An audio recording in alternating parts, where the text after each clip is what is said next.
interrupting this current neo-coronial cricketism to bring you Behind the Woodshed. This is Crickitude Busting episode BTW RLM 380. I hope.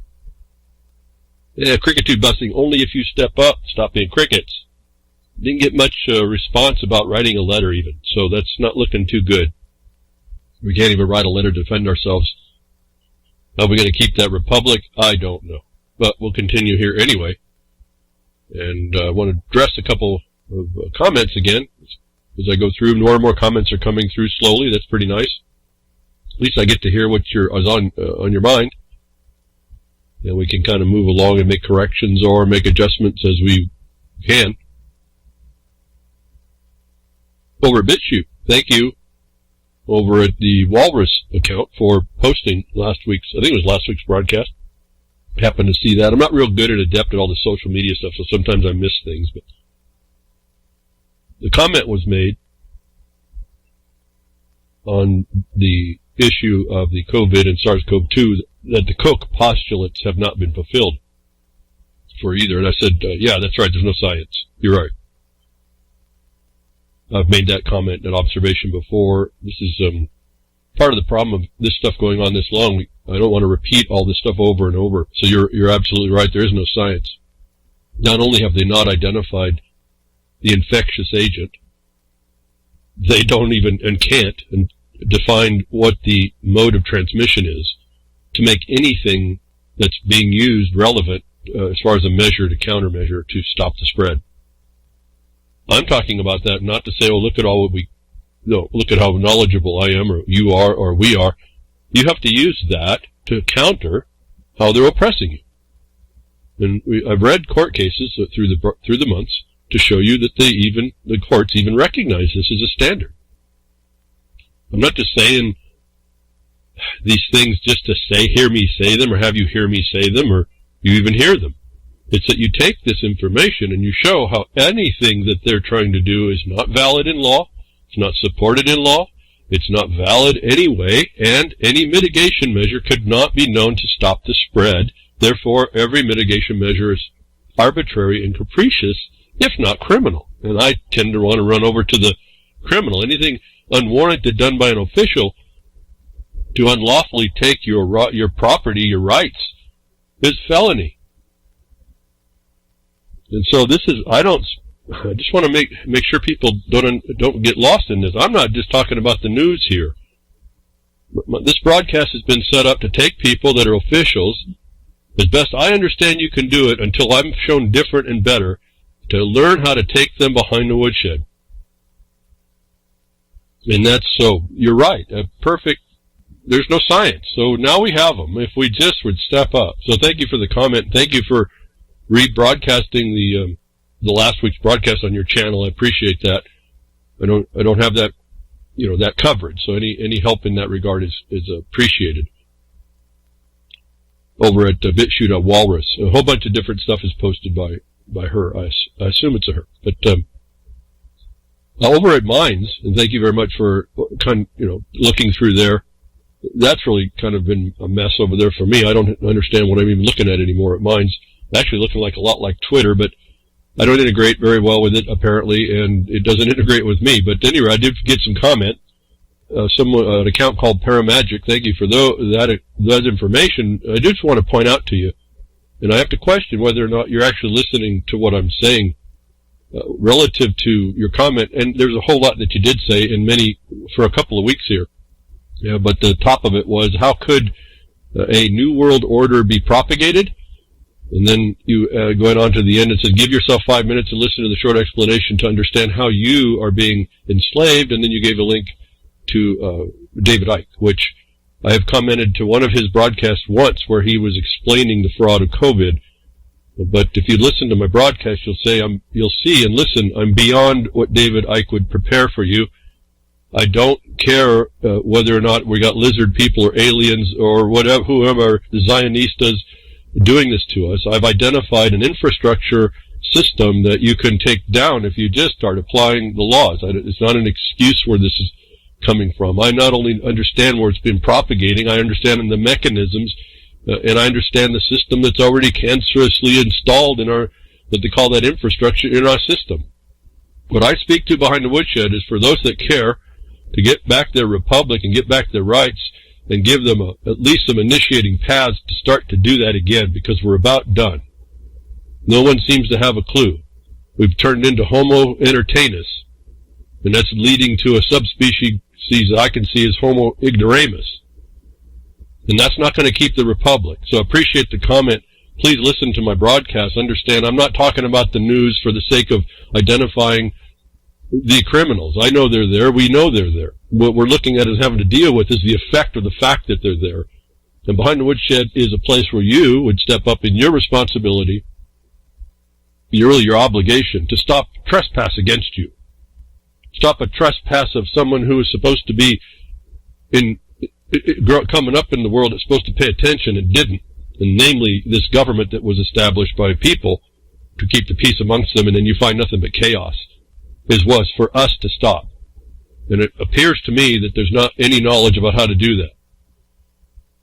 And so anybody that, again, when I talk to people and we start working through, we see how far off the mark everybody is.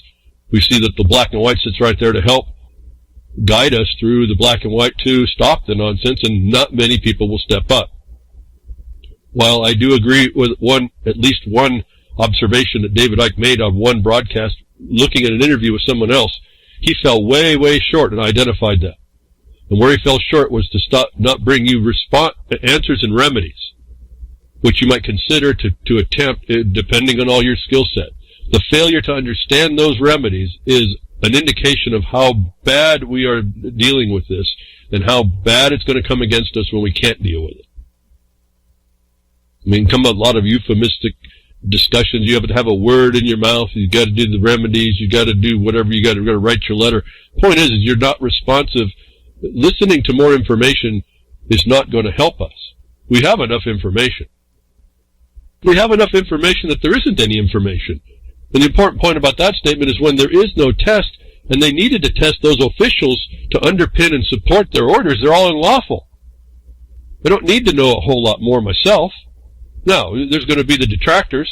You may have to go answer to all that. But the focus is on us not getting lost in all that noise, and focus on who the assailants are. And that's what we do behind the woodshed. I don't just talk about who they might be. I don't give them labels. They're irrelevant to me. And so, while I appreciate the comment, we be careful to not reduce what I'm trying to do, which is not to go look at someone else to tell me what the world is like, is to be able to critically understand what I see as a witness to a crime against me and stopping it immediately. And here behind the woodshed, I try to offer the tools that anyone could use and expand from there. There's a whole lot of things. In fact, the email last night showed an old book. It's kind of where the old books is where I learned a lot of what I understand to be the case. It's not cluttered in some regard. It speaks a little different type of languaging, but it's a little easier to understand. That all these remedies sit there to use, none of which is known by anybody today. And I'm saying that reflect on that for yourself. If you don't know or are not willing to step up, to even do the most basic forms of remedy, then you're really just, what more can I say than say you're just being the hypocrite? You have no standing at all, no place to be talking about being free, or aspiring to it, or expecting it, or any of that. And the people that are against us, they rely on you not being that way. This is way past apathy, because it means your life. It means the freedom. You may pigeonhole yourself into a life that you constrain yourself to, then that's okay. But that works only until they come knocking at your door. And I've been trying to kind of keep people away from that happening to them by sending out, if you will, even a letter, laying out the condition of this fraud that they put underneath the title called COVID, where there is no science, there is no test, there is no mode of transmission, and yet they throw on you all these remedies which you complain is being people control. You won't write a letter basically to out the official doing that and show that. I don't know about most of y'all, all of y'all that won't do it. I don't know about you. They have a complaint? I don't know. So I don't want to get too lost in all this that part. We either respond or we don't and shouldn't be really doing much more. We shouldn't talk. We shouldn't offer anything. We shouldn't have a complaint. We just become more of that noise. That moving into some of the noise, but some of the thing that's important, the dastardly deeds in the world that are still ongoing, notwithstanding all this fraud under the label of COVID. I'm going to go through a couple of points of just bringing up some old news today. It comes back around, and we're just to remind ourselves it's there. My focus on this is that when back in 2005 doing a documentary about child abuse, I realized the whole system was set up to commit it. And then someone like this guy Epstein, he comes along and he shows us how tall it is, how big an order it is, and how controlling it could be in the world. And so it continues to stay relevant in that regard. But that's not going away either. That cancer, that sickness is not going to go away. Certainly not if no one's really going to focus on it more than just to pass links around about the report. But here's an interesting little observation, I thought. I wonder what's going on behind the scenes, and only for a touchstone here. Suspect who shot family of judge on Jeffrey Epstein case found dead after apparent suicide. Was a title that some guy, apparently some attorney, and we don't really know who actually, may have been working with he may have been a hitman, he may have been working with the Deutsche Bank and whatever, goes and kills the family of a judge that was doing a searching in on this condition with Epstein's was involved. The title here says the apparent suicide of that guy. The guy was found after the dastardly deed in a car shot. To my mind, that looked more like a guy who got paid for not doing the job right. The point is that a guy got paid, and someone didn't like that, and so he was done because he's such a long-standing problem here. He had apparently, what we're told, is lots of people to hit. Now, I don't get lost in all that. I want to say this RT report says it was an apparent suicide. And then you go to the bottom of the story, which is where it got kind of interesting for me. For all the science that was settled around Epstein, they say this. Epstein's own apparent suicide in a Manhattan jail was raised in a number of questions, from how the multiple cameras of the tier where he was housed managed to malfunction simultaneously to how jail guards happened to fall asleep during the time he was said to have hanged himself with a bed sheet in his cell. So here, not even RT now agrees the science is settled on whether or not he commits suicide. Epstein didn't kill himself. It's only apparent right now. Just as another supposed victim in this whole thing, this hitman gets apparently suicide.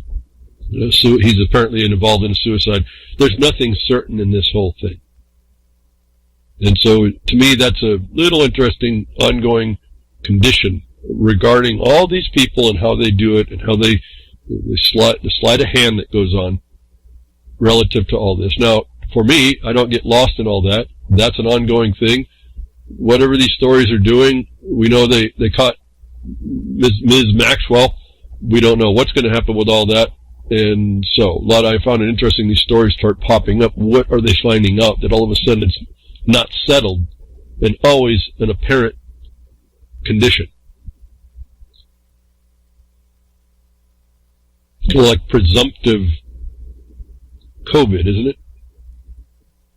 Another interesting condition here, and showing us, again, we keep putting up with this and don't respond. I said that on this issue, the people with the Second Amendment right should have rallied quickly around this.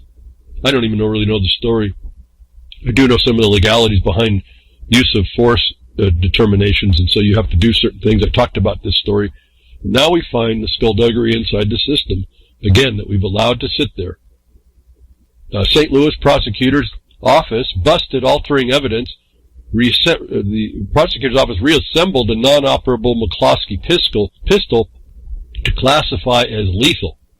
The pistol Patricia McCloskey waved at protesters who broke down a gate to trespass on their private property was a non-operable prop used during a lawsuit they were involved in, so a member of the Circuit Attorney Kim Cardner's staff ordered the crime lab to disassemble and reassemble the gun, allowing them to classify it as capable of lethal use in charging documents filed Monday.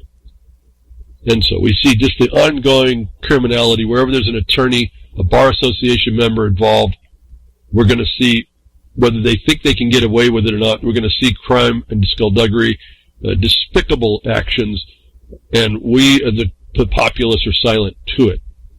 Again, I don't want to get too lost in the story. You got the link if you want to see more. This is what goes on behind the scenes. This is why people, when they get into courts, you'll see a lot of pleading guilty, plea deals. Is that there's just, the system is not just, and we're being quiet to that. One of the paths I've suggested to offer and offered is everybody who ever gets involved with these, start learning your remedies to collaterally attack this. You just don't let them do what they will with you. This is where I could identify quickly this habeas corpus remedy that you have. And again, I just can't believe how many people will start reading this and start to understand it. They start to get the idea, well, these really are sitting there. They really are a record to make. They really do have these powers. And I don't know at the next point, do you then go ahead and offer yourself that protection? Even in the face of corruption like this. So this is another attorney, just as corrupt as can be, in a system that enjoys a 92 to 96% conviction rate, and everybody's okay with that. So, you got an offer, you want to do a gun? They're going to make every opportunity to make it look like they can fit it into your charges against you, because you don't have that right. You have the right to defend yourself against using it, and you better think of it that way. The occupying force doesn't want you to have that, and they can't get rid of it, so they're going to give you every pain and suffering, every civil right, exaction of every kind for exercising that right. Until we get as a populace will stand up against it, so that it doesn't happen no more, they're going to continue to do this nonsense. Now, I want to move back into now the note of the day, the corruption, the fraud, the despicable fraud that's upon us. The worst thing, I told you, the worst thing the society could be facing would be a medical prerogative of the government against you. An emergency, which you didn't, told you at the end of December, beginning of January, was on the horizon. They were going to bring on and continue 9/11. What they started in 9/11, they were going to continue, if not finish for us. In hindsight, were we going to be able to see it? I think I've been shown to be pretty accurate on that. But here, I want to point out something here more to the point of not just, again, to say, well, here's some more information and studying. I want to show the translation that's been going on. Remember, they said that there was a presumed cause, SARS-CoV-2. Now you hear about a coronavirus vaccine. SARS-CoV-2 is just being eliminated from the picture. It's not even on the radar. And this is, again, part of why you make the record, to make sure it stays on the radar and that there is no test, so they can't do what they're going to do to you. And you're just accepting. I don't know why you're all doing that, but that's okay. So I found a story here to identify that is the case. And looking at the fact that there's likely can't be a vaccine, so when they come out with a vaccine, it's going to be a crime against you. Whether or not you want to just complain about it or do something with it, I don't know. But it can't happen. There can't be a vaccine. They're going to make one anyway, so it can't be for what they're saying. One of the ways to stop that is to identify what they were supposed to do and how they was impossible to do before. And I noticed that the press is now that they're working hard to put the world's resources to solve what they couldn't do from when. What they couldn't do from the first SARS-CoV-1. They claim that came and went and disappeared. That's what this one did, but no one wants to pay attention. They're admitting to you what happens and what will happen. But I want to focus you a little bit here today, the fact that they're on these supposed SARS coronaviruses, there's no vaccines. And I don't know why we would expect to see one now, but I guess that's what everyone is, the polypanics of it all has you feared that you're going to agree to. And those of you that won't will just complain that you're not going to get that vaccine, and they're taking up steps right now to go ahead, and you may not want to get that vaccine. They're going to put you in a place. They're going to lock you down. They're going to have you more control of your life until you do, because none of you will have the right proper word in your mouth on how to challenge these felons. But there was no vaccine for SARS or MERS Will there be one for the new coronavirus? Was a story I found just to touch base. This was written back in February. You can read all of it. I'm not going to read too much about it all. You can read about how there's no coronavirus and, that there's no vaccines, why, the excuses they're making. They're trying to set up the proposition that they might, but they'll listen. The final statement is they don't have a clue how this thing really works, and it's very difficult, and it should take, at least then, should take 10 years. And this is when they made this thing up, and this is when they said they claimed to have made it up in the labs. And there's very particular ways that they have to go about doing this if they wanted to be legitimate, none of which is happening, which means that it's evidence, at least plausible evidence, that they aren't going where they're going. So I'm saying this not to say, oh, look, there's no vaccine, there haven't been, and you get to know that. You have to put this in context of someone that comes against you that's going to say that they have something for you and that's the right thing, and you have to have a list then of things that makes that impossible for them and gives you a place to stand so that you don't just defy. You're denying with a reason, and the reason is fraud, and you show how. So here's another tab you can get if you're interested. Some of this stuff, I'll tell you, I've been having a lot of trouble coming up with things to speak about. If I can't get most people just to write a letter in defense of themselves, what am I more to say?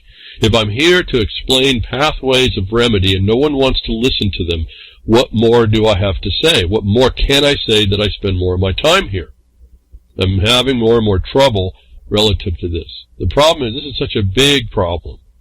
This is such a despicable thing. That's the only word in my mind this morning, despicable, that I just can't just stop being the witness to it and some offerings of what people can do to defend themselves.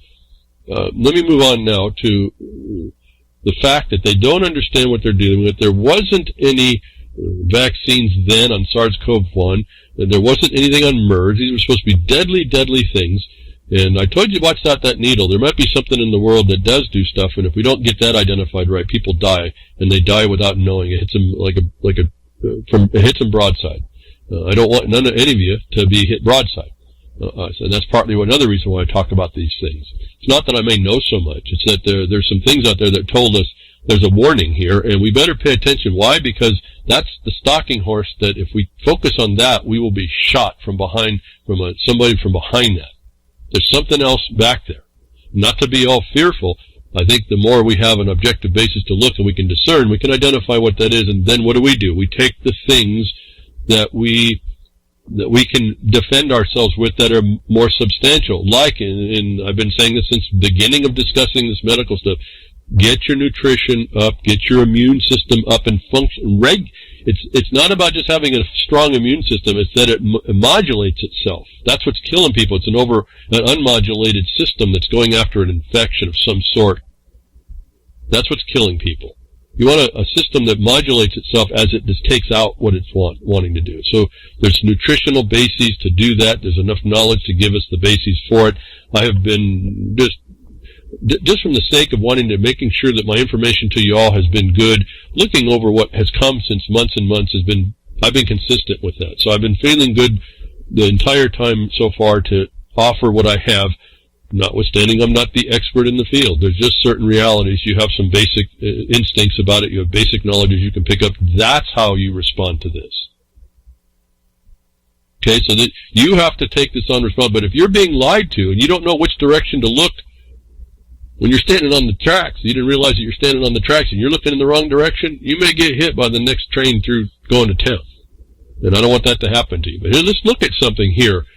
Even though I've been saying there is no test, and there is no test, but even though I've been saying and relying on that, and there's also the idea that the CDC owns the test and owns the technology, and yet the patent office denied that to them, and so now they're like the gang, the mafioso in the world to keep people from making those into the world, even if they were good.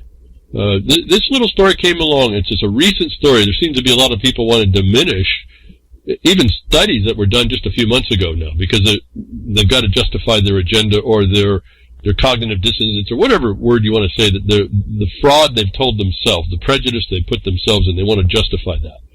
So here's something that came out. I was just looking around. I did another check. Are these tests that they tell us these antibody antigen tests, these PCR tools that they use, is what I've been saying still valid about them? Well, in a short statement, yes, absolutely. Then I found this just came out here, just this little report, maybe within the month, I don't remember the time. I want to roll down. It's the title of it is, now listen carefully, because what you have to understand is all the so-called tests come by different names, and they try to tell you there's something better. It's new, improved. It ends up being all the same. I've explained all this before, but the title of this is Antigen, PCR, and Antibody. All you need to know about the various COVID-19 tests. Okay? So let's go back. Antigen, PCR, and antibody. Let's look at that. Antigen is the latest, if I understand this. It's that lateral flow test. It's like the pregnancy test. It's the pregnancy test adapted to this. It's a foreign body being checked in your body for a woman. They're applying this to this thing. An antigen test is a very quick test, and it just shows you that you have an antigen in your body in something that they consider to be the virus, right? The virus. Now, I said there's no test for the virus, so right away we know that that statement's fraud. And I'm not saying it. This is in the documentation. Let's look at PCR. The PCR, whether now it's Q, they've added Q, interestingly, Q. They had RT-PCR, talked about this. This is just a research lab tool for multiplying what they think is an antibody, a genome that reflects a hybrid reflection of what they think is responding to an environmental insult, which the instructions tell you cannot tell you the virus. It can only tell you that there's been an insult. That's PCR is a multiplication tool in a research lab. Was never made to put into clinical use. The antibody test, that's that serology test. They take blood and they check for certain antibodies, similarly using the PCR, and you have the same outcome. What that tells us, though, is the antibodies they look at there are for the past. Then I run across this story that says antibody, PCR, and antigen, PCR, and antibody, all you need to know about the COVID. COVID, remember, is just a bunch of symptoms. And so I can tell you right from the top of that, that's only going to talk to the fact that you have immune response to an insult, an environmental insult to your body coming from wherever, and it doesn't mean anything relative to the symptoms, because you have flu-like symptoms for all kinds of things that your body's responding to. I want to not get with that setup now. I want to go right through the document. He will tell you, this guy will tell you, that the tests that they do are for particular tests, that they only look at one thing. And then he made a very interesting disclosure. And what I want to point out here is where I'm saying there is no test. There is no test relative to what they're promoting. This doctor says they have a test, but it's in a different place. And so I want to pose to you the fact, I'll just read this a little bit. You go get this idea, if you're interested in doing this, to be able to oppose someone who's imposing things to you. When you show them, when you say that there is no test, and and the law required that you certify to the infectious agent and the mode to make it infectious, so you know what to do against it. When there's a law, a due process, an obligation to do that, that's what you have to tie. That's what the habeas has to tie to, is an obligation that the official has to do this and failed. When you know that the American view is that there is no test and they won't have one, they couldn't have certified, they've failed. You have in your back pocket the fact there could have been a test that they failed to use. You don't tell them all this. You just realize you're waiting for a response. You need some place to go. When they respond, you say, well, if it comes up that you need to, then you say, maybe, you have to do more research on this, but this is what one doctor says. There's an additional thing that they've been looking at. And now I wonder, why wasn't this part of the test? We would still have to analyze whether or not it actually does what it says, but why isn't this part of the vernacular relative to there is no test, and why are they sticking on the same PCR fraud in order to promote this? Unless, maybe, when you look for the specific thing that they know to look for in the body responding to a specific thing, given it does what he says here, they would find that it isn't in the bloodstream. And so they're not going to bring it up. It's no different than Fuckazilla and the monitoring by the EPA and shutting down all the radiation monitors. They realized when you started looking at all the radiation on your land, you'd be inundated with radiation because there's radiation everywhere, domestically created. That they were trying to blame on Fukushima. Is the same problem here. If they did a T-cell, I'll just get a punchline here, a T-cell test, they would probably test everybody and find it doesn't exist. And so they're not going to bring that out. But let me read this and see what we've been talking about. Why do I say this? We got so knowledgeable? No. You're holding something back here that says they could have had a test, and they failed to use that test. Instead, they did a failed promotion, which they had no lawful right to do, and they've inflicted harm on the population because in their measures, which were arbitrary and capricious without an infectious agent, and the mode, and we know that was harmful because of what you see, the destruction of the society that you see, when all they had to do, given, now, parenthetically, we researched to see this test they've been using here just recently, would actually give us a better indication of what it was. They didn't do that.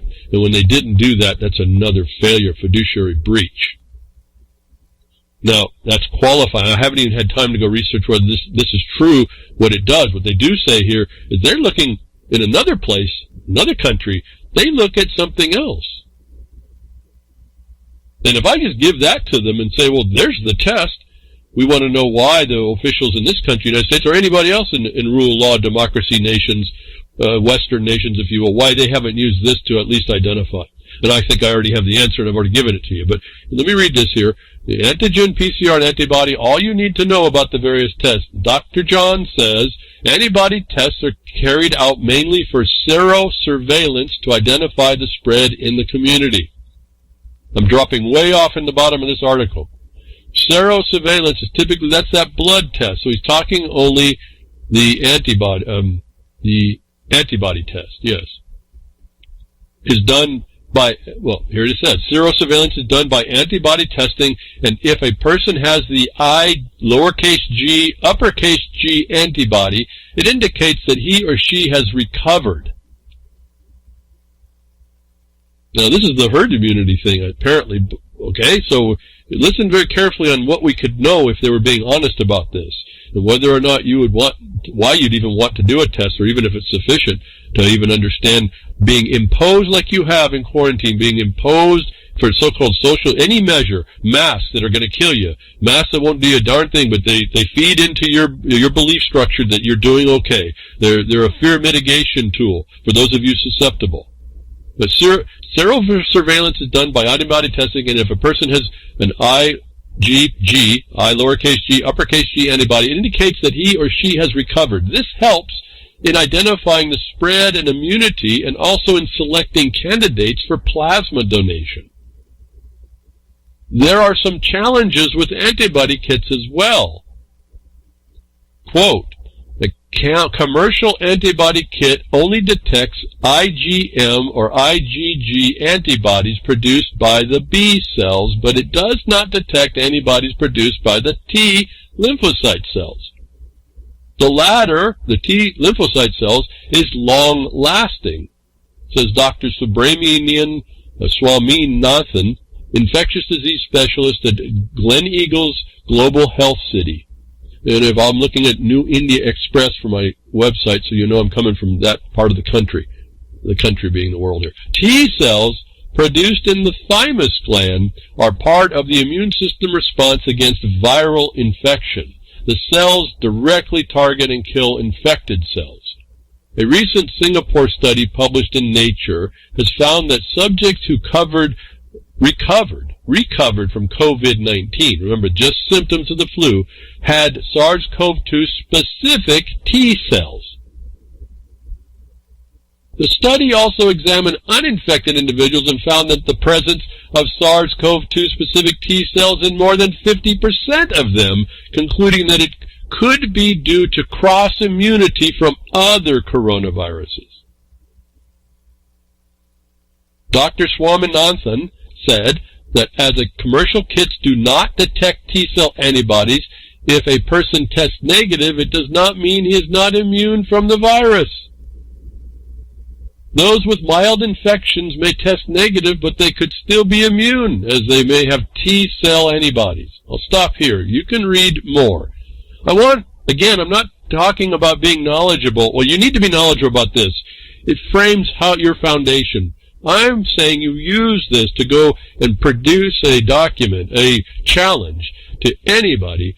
I don't say use this in the front. Use this as a second step back. Because you got to give them a place to answer, and then you got to come up with something else, I'm sure, in this deception. It's a deep deception. That where do you see this doctor saying that there's a T cell? You can see T cells, which identify immunity. And if they're looking for the effect of what they're doing, they'd be looking at this, why aren't they? But they can't because they don't have the test about SARS-CoV-2. Let me go back up. When you read this, understand they found the presence of SARS-CoV-2 specific. I don't even know how they would have done that. But they did. Let's give that too much to them. But you know what missing right here? They didn't tell you whether or not there was a mode of transmission that would use it to be causative of the infectious disease they're claiming COVID is. And this is why I said earlier, you have the infectious agent that must be certified to, in fact, I did this in a Twitter, you also have to have the mode for action to be taken against it. You're speaking to the obligations and duties of an official to identify what they're after to stop. We're talking emergencies and disaster here now. This is why the level is so critical to understand. That has to come up with something, some measure that's going to stop the spread and nothing else. We've heard that in the Ohio case. If it goes outside that ability, it's beyond their jurisdiction, their authority. And in habeas, you're speaking to jurisdiction. For those of you listening to me there, that's why I talk the way I do relative to these certain challenges. You're destroying, ultimately, you don't say it, you just do it. You're destroying their authority, their jurisdiction to have a say. I've been saying this forever. Don't argue with anybody. Just show how they didn't have authority in the beginning. And you just be quiet on that, settled in that. Your peace is in there. But here, understand, they're even talking SARS-CoV-2 specific, the thing that you're not hearing about anymore with these vaccines. We're going to have a coronavirus, a common cold vaccine. You know, that's impossible generally. There's probably over 150 or more different causes to the common cold. Remember, all the other style of viruses beyond corona sit there to cause you to be sniffly, fevery, stuffy head medicine type stuff. So I want to point out, read here, this is a very important awareness. If I give them the idea that we can allow the T cell to test that there's been an immunity to SARS-CoV-2, then why wasn't this test done to check the immunity so that we aren't set in a constant fear mode? And if they have the SARS-CoV-2 identified, why aren't they using it as the test, or at least identify it's there, and then they could work on the transmission mode? You heard me last week, and I've been talking about this for a long time. To the transmission mode, they have no clue.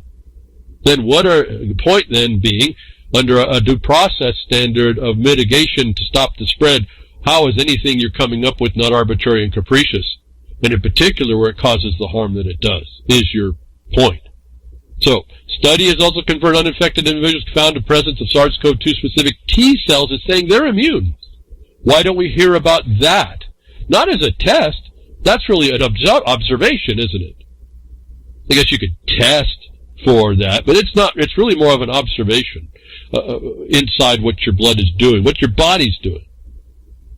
And they answer here to the asymptomatic position as well, but you realize half the people that were looked at had this. They weren't infecting.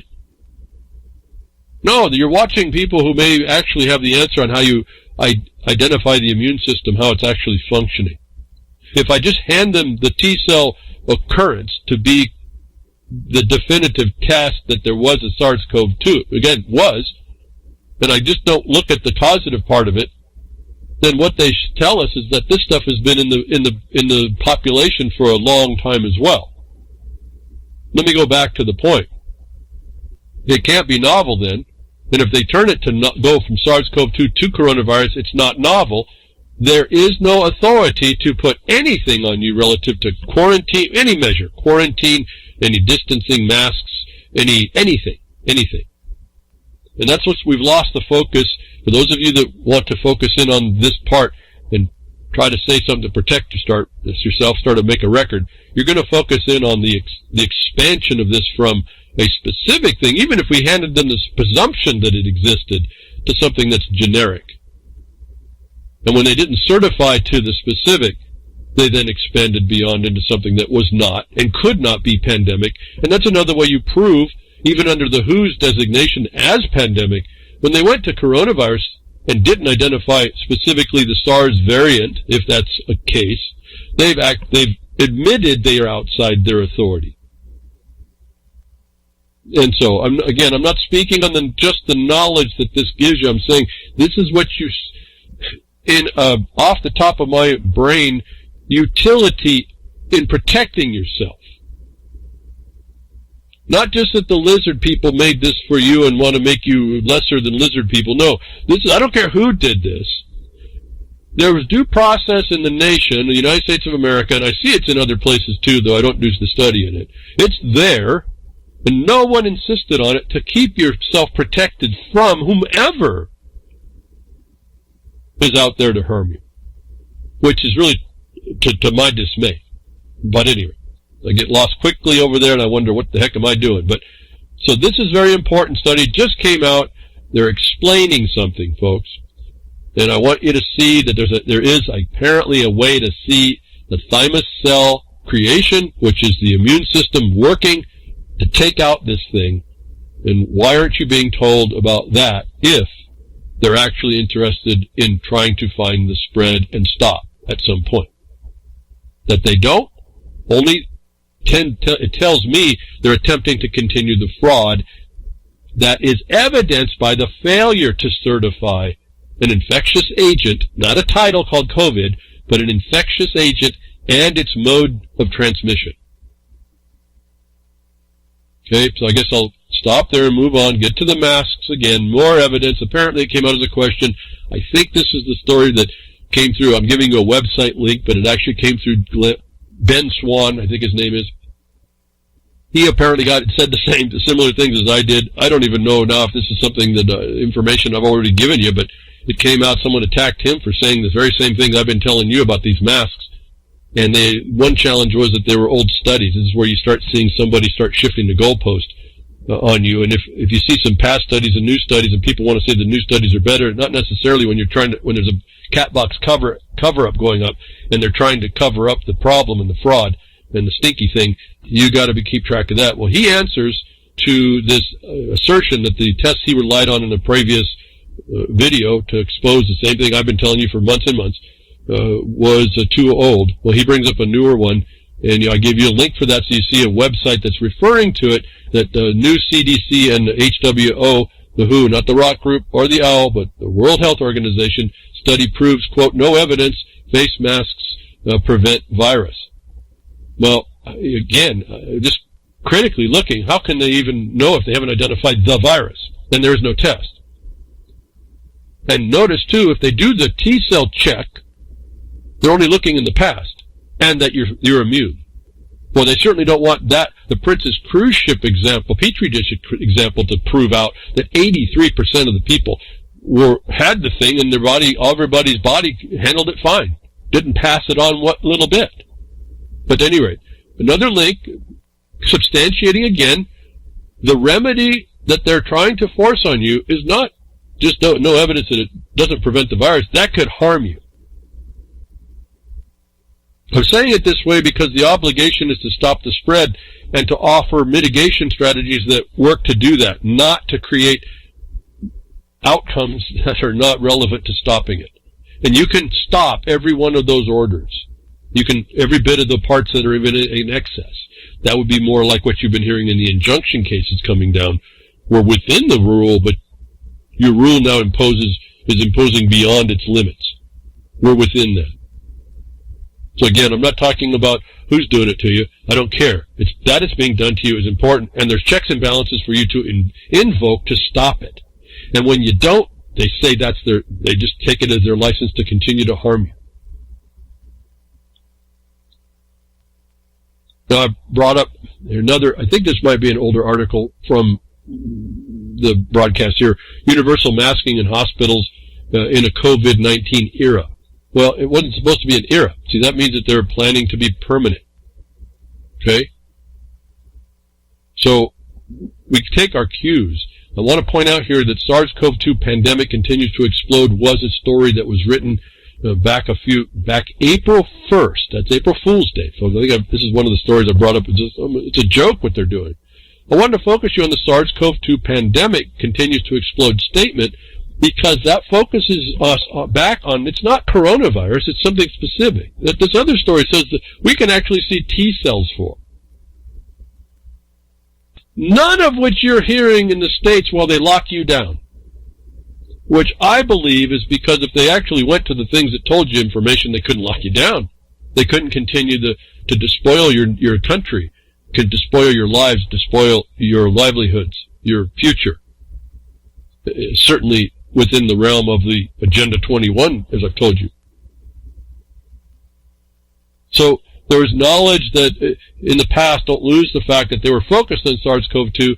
They're not now. What they want to do now is make a vaccine for all coronavirus or the common cold, which appears to be, in actual science, an impossibility. Remember, even SARS-CoV-2 being identified and named, there was never a proof of its transmission mode or its scientific existence to cause, even if they had a transmission mode, there's another step. 3 steps here they're missing that you haven't been talking to, that causes and can cause what they're talking about.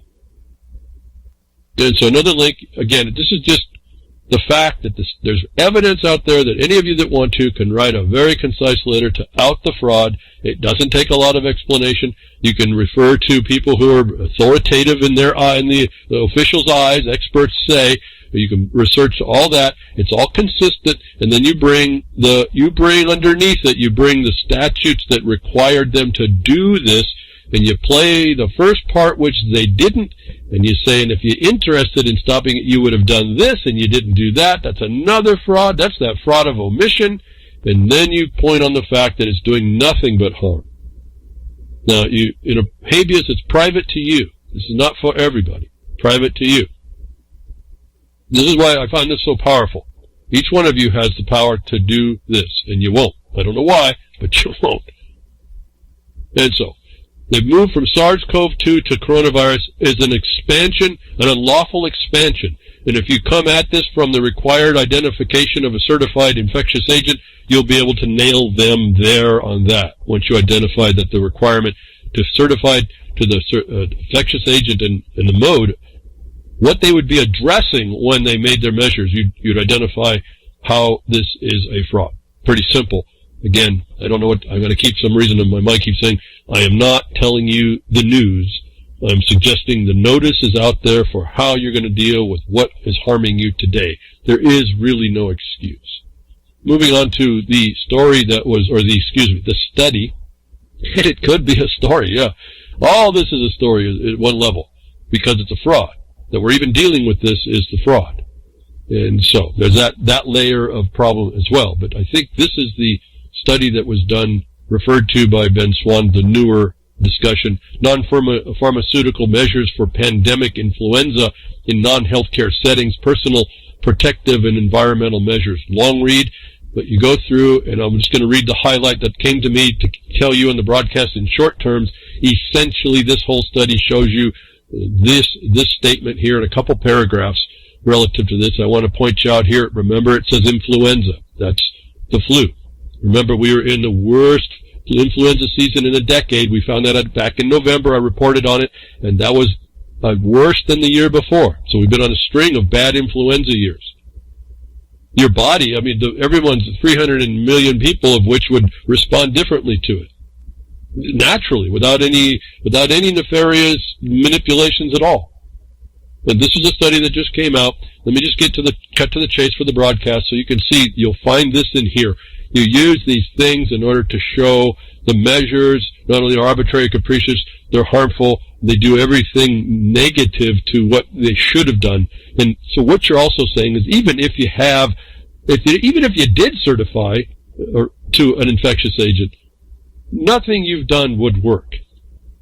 Here's the gist of this article. Lots of stuff to read, lots of citations. However, in our systemic review, this study of non-pharmaceutical measures for pandemic influenza, not coronavirus. Coronavirus actually is smaller, if I understand, so I don't even know how you even get there. But anyway, we'll just go with the influenza this time in non-healthcare settings. This is your personal protective environmental measures that they're forcing on you.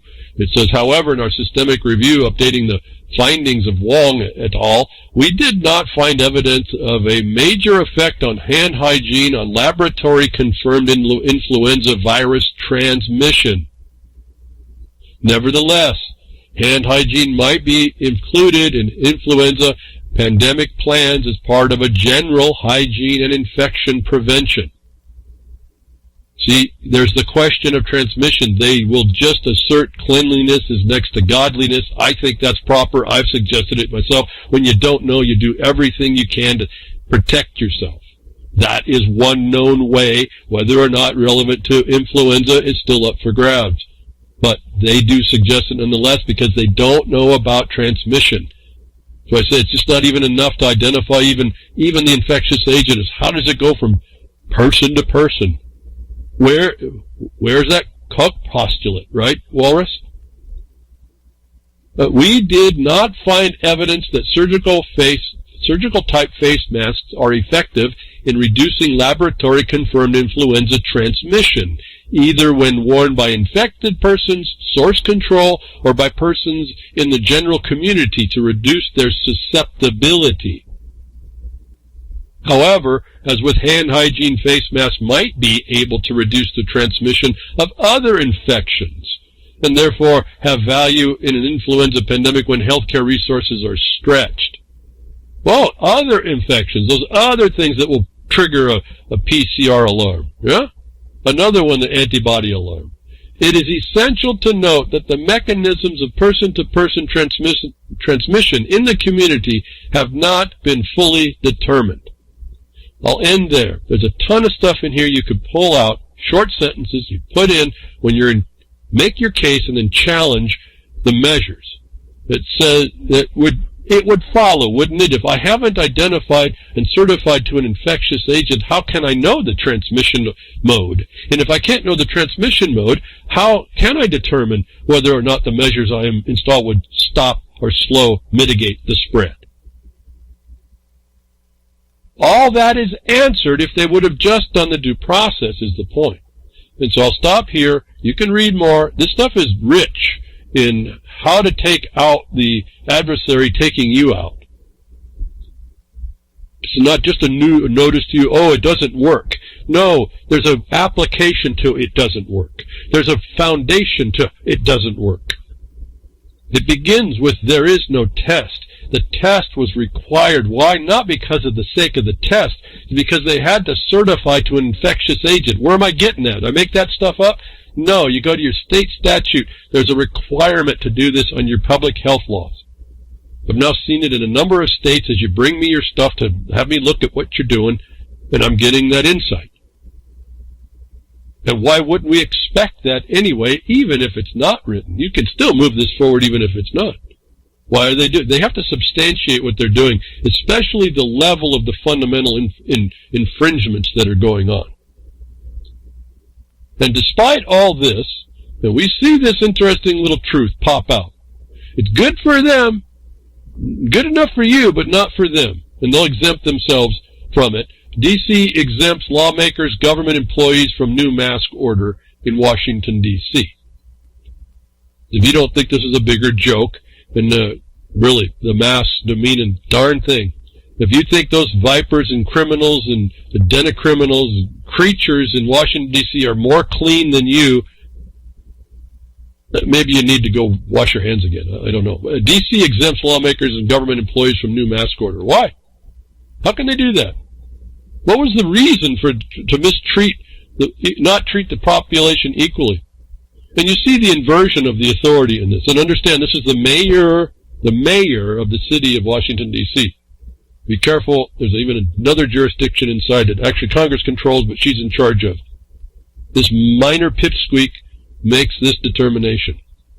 And I already know, but all I've told you, I already know that she has no basis for what she's done, even to exempt them, but Why just exempt them? Everybody has now been mistreated because she has no basis to impose the first part.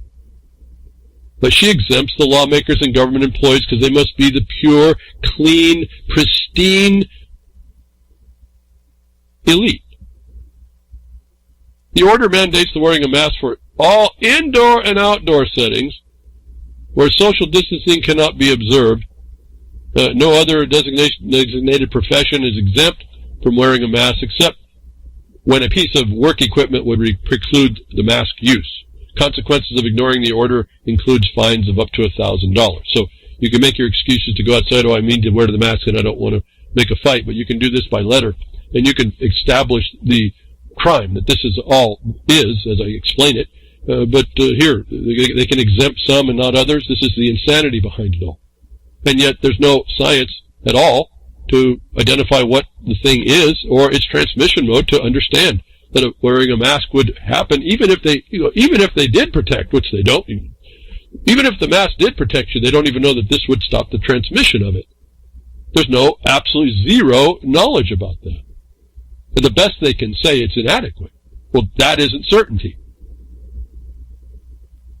And anyway, so this is the stupidity that people accept in the seat of the federal power that also is the seat of deception that's forcing itself upon you and utilizing this as cover.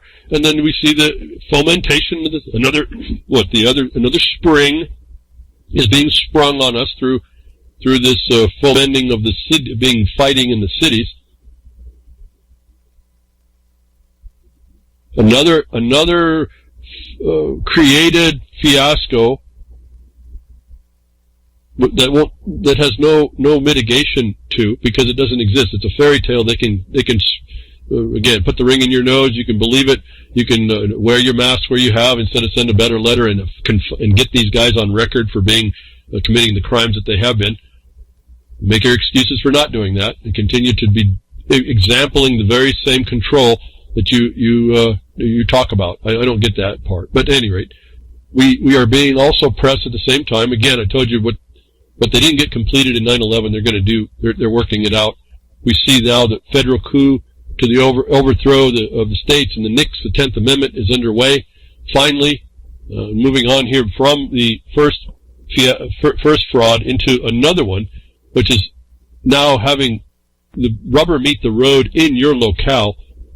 You have minions out there putting all these false orders in. Now we're going to have the physicality happen, where now John Whitehead finally says it in his report. We're under martial law this way. He's claiming that it's nixing the 10th Amendment. I don't even think, well, it doesn't. The 10th Amendment exists, but it exists in a certain application. I don't know why he doesn't understand that.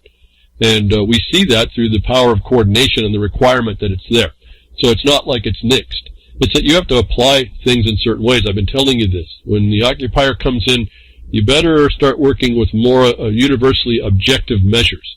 Otherwise, you'll be defeated at every turn, or the apparent invasion is actually being facilitated by the one being invaded to bring on what we're doing. So John finally sees it. John Whitehead finally says we're under martial law, so we're not in the police state no more. My hat's off to him. I really wish he's an attorney. He's probably the fastest one into a court to start testing some of the things I've been suggesting to you. You know, there's no correlation. We don't meet together. We don't talk together. It's this interesting non-social media, and even in the face of an attack, we don't come together at all. So anyway, that's enough for John. He's finally admitted now it's martial law, and so good on him. We need to now look at it. And then someone else is now telling you, I tried to warn you about the federal kidnapping. Well, we're not a bunch of kids. Well, maybe it is a bunch of kids, and maybe it is kidnapping. It's just an abduction that can happen to you, indefinite detention. He's now reminding you of what Michael Marahay, when Congress inserted provisions of the 2012 NDAA authorizing indefinite detention without due process. I called them federal kidnapping provisions, and I warned that they would eventually be used. Well, okay, good. That's what you've been hearing behind the woodshed. I went to crickets when you didn't respond to 2012. All right? I did what, too? I read you the murder memo of 2010 when they made that out at the same time they brought that out. So Here we have Mike Maharry telling you that there would be indefinite detention on due process, and now he's pointing to the fact that the federal troops are on the streets and apparently taking people off the streets, and we have a proof of that coming up with a lawsuit. But here Trump, so I brought up the murder memo, though it's really recognized as the torture memo. But I explained to you how the murder memo that was exposed to us, presented in evidence in 2010, led us to be known in 2012, when I went to Crickets, was the logic from an attorney on how they were going to diminish, and they referenced the Lieber Code, and then they dismissed it outright. And I said, here's your lack of law. You're done, right here. There is no basis whatsoever. You better start shifting your thoughts on how you're going to address this. And you're going to be having to address it in a bunch of people that are really not capable, a society that's not capable to get this. And here we are. Like Maharry says, hey, I told you they were going to start kidnapping people, and now we are 2020. Now they start taking people off the streets underneath this, what seems to be a fabricated condition relative to your cities. And don't underestimate this if you don't live in the city. What's going on here?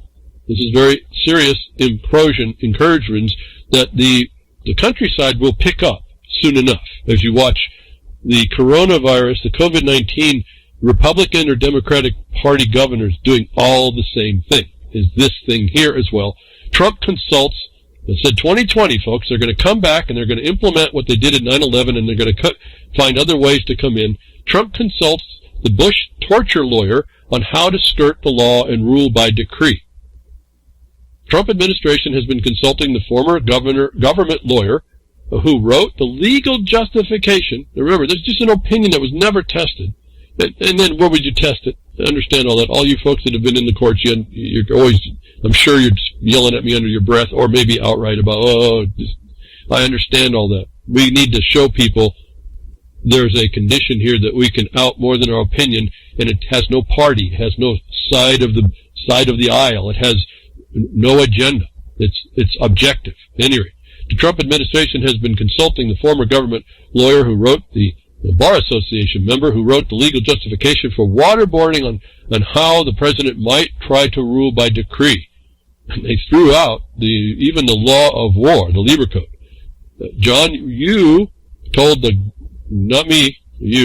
told the Guardian he was talking to the White House officials about this view, where the recent Supreme Court ruling on immigration would allow Trump to issue executive orders on whether to apply existing federal laws. Quote, if the court really believes what it just did, then it just handed President Trump a great deal of power too. You, a professor at Berkeley Law, said. Man, if that's the same Berkeley that's the hub of sustainable development, wow. This is a monstrous hub of deception and control right there at Berkeley. This is the same underlying condition that gives all the policy that to all your states as part of the infrastructure of one of the entities that's taking you out, which David Icke has no clue about.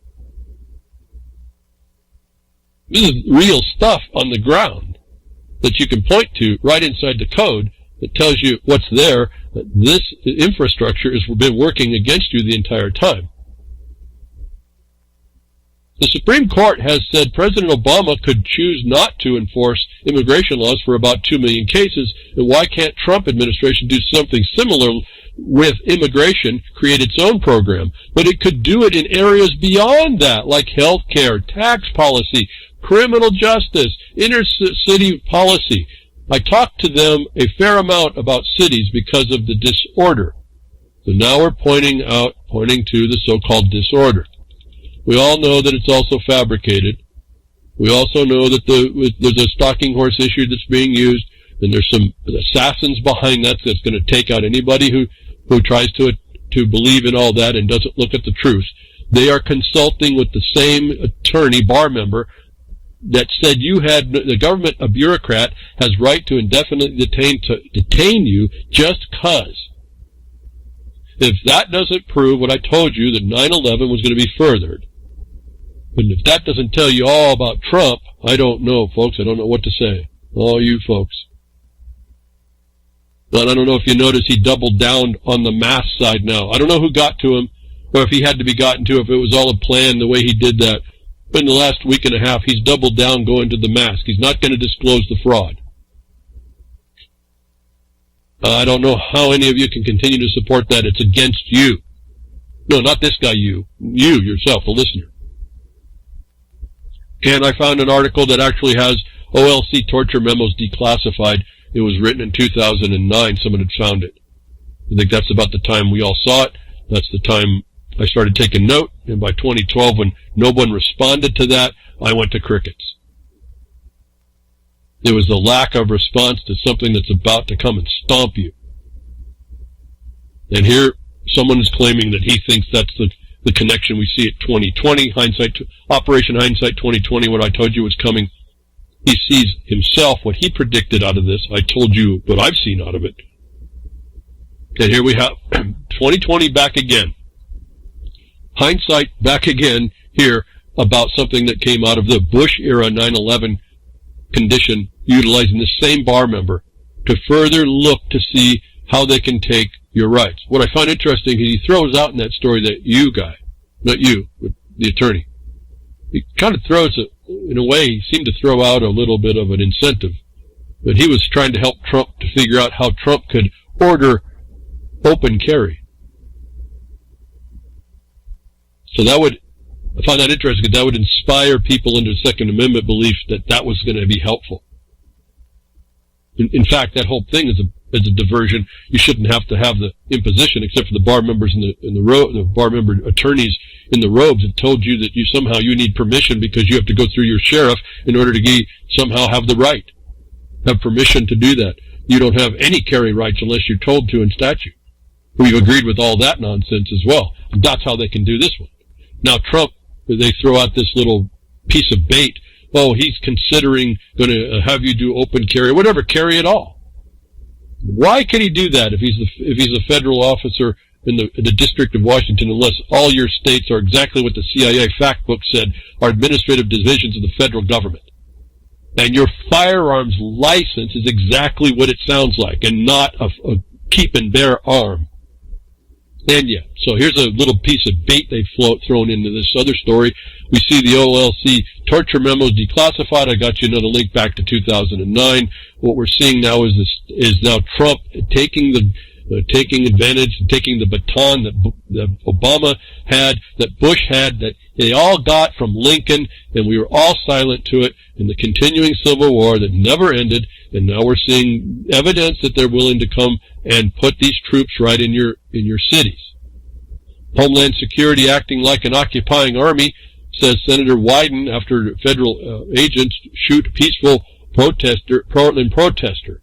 Well, I don't know if it was a peaceful protester or not. I mean, it may have been peaceful. I've seen some people doing some pretty unpeaceful things over there, but that's not the point. Well, now Senator Wyden sees the occupying army.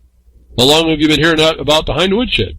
You know, it's not because just behind the woodshed. I said you can research this back when Lincoln didn't leave about occupying armies, and we've done the research, so it's not even an opinion. But now the same guy that's brought this state into the state that it is, now he doesn't like the occupying army. It sounds nothing more than the Soviet doing what the Soviet did, what they did to what was it, Homodor in Ukraine. They got rid of all the knowledge of the production, and they put all the peon and the head peons into places of production. And then when the takeover was taken, they starved all the people down into nothing and death and sickness and everything else. And then they killed those people. Sounds like Senator Wyden here to me. He's finally seeing the thing that he's brought on, because he really wasn't a senator. And before I go too far and get too irritated, these are the folks, the thing that we sued in 2013, we told the President Trump that he didn't answer, and he's doing this. It's almost seeming like a side answer, but he's doing it on the wrong point. That this looks like a setup to me. Through Trump as well. We advance the warning of people like you inside Berkeley, inside the Sustainable Development Group, inside the infrastructure of one of the pillars of Agenda 21 would be used to take down this country. And Trump's doing it. He's using it. And now Senator Wyden, who has allowed the destruction, he's now complaining himself that there's an occupying army. Now, I realize it's only to his only constituency, it's his little homeland, his hometown, and all that. The point is that here's clearly the notice to us of hypocrisy, and no one stepped up to stop it and help you, and they allow this nonsense in order to play it out in order to get the controls they need. America is staring down the barrel of a martial law, Oregon Center warns. Another statement. Again, now it's known that you're under martial law the way this is coming down. And my view on this becomes a little bit different in the fact of jurisdictions. I told you about land law, and I start looking at this. I also start looking at what we did, what I've done in my own history relative to these things as I can apply them. And I start seeing, to me, it looks like the big setup that no one's going to speak to, the setup for the takedown, as we keep believing that what's going on is actually the thing that needed to be gone on, and it isn't. And then who was supposed to be actually responding was we, the people, in different capacities. Now, so I got this kind of inside out and backwards just a little bit. Moving on to a Twitter, Vince Easley at Pondergan or Twitter sent me a notice of thing he was responding to called the Zenith of Kakistocracy is heard in lockstep, heel-clicking salutes as, quote, America is in the middle of a kleptocracy as written by Banner David. And he sent that to me and relative to a lawsuit that the Oregon Department of Justice had sued, where the complaining of Senator Wyden based on this federal government agents coming into town and essentially black bagging people and holding them without charge and then releasing them and all this other thing. And the story from Maxine Bernstein and sending the links to documents relative to the lawsuit. And I responded after I received before this, I'd received from Moose Girl the lawsuit that they'd filed from Oregon that complained to the federal court, no less, about enjoining or mandating something underneath Parens Patriae, which I've discussed with you. My response after reading even just the first few pages of the Oregon complaint was this, that similarly from a part reading of the suit, it appears the state doesn't like competition, and at least is content when the feds and state work together to do the same. Hashtag Kakistocracy. What am I speaking of? When you read that complaint, they're saying that people's civil rights got violated. They're saying that people got accosted without cause, that people were harmed without due process of law, essentially. Their so-called civil rights, and they're not talking about in the exactions of every kind, were being violated, things that you believe as your civil rights, that they were being violated by a federal gang, essentially, without identification and all this other stuff. My view on that is that Oregon is just jealous. The Oregon state does the very same thing. And I want to point, and I didn't say this to either response, but I held this back for today, I suppose. I want you to remember and never forget Finicum. Lavoy Finicum is the example where the state of Oregon was content to work with the feds to block a highway, which is a crime, and set up an ambush for someone who was found later to be completely within his civil rights, completely within his rights of intention, completely within going down the highway to go to a meeting, to go talk to a sheriff, was completely within his rights and was gunned down by an Oregon trooper. The cover-up of which everyone knows and sees. It's just a hypocrisy of the state of Oregon saying, well, you didn't work with us to do all this, so we're going to sue you at the federal court. Do I need any other examples? Lee Cole, the guy that dies not 6 months after they come after me on a bogus traffic ticket. The state of Oregon didn't care. Their troopers gunning out someone who had a medical difficulty. They gunned him down by sundown. Myself, almost, I don't know how I keep telling you folks, you may not appreciate this. Close calls, I don't even know how I'm here relative to what happened to me. I was almost the first Lee Cole. The story of which you can't find, I've been looking for the Lee Cole story. I can't find it now. It's been gone from the internet. If you want to talk about the Mandela effect, the Mandalay effect, yeah, it's out there, folks. They just changed the internet on you. You think it's real. But here we go. The state of Oregon's lawsuit sounded just like a whining complaint over things that the state of Oregon itself does. Our lawsuit was about that as well. This is the same Attorney General, still in office, who did not respond, has defaulted the state's position to our complaint. This actual complaint looked like evidence of incompetence to me. And I'll stop right here before I keep going. It doesn't mean nothing to anybody who's not interested, who may be even interested. We're looking at two vipers now between the state and the federal court judge interacting. And I say that because the judge who gets the complaint, and wherever apparently they had hearings, actually makes a decision on this. His name was Jay Mossman. I'll tell you, that guy is a criminal in a black robe. How do I know that?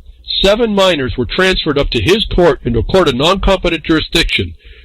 An 8th minor of which had his property stolen by the FBI.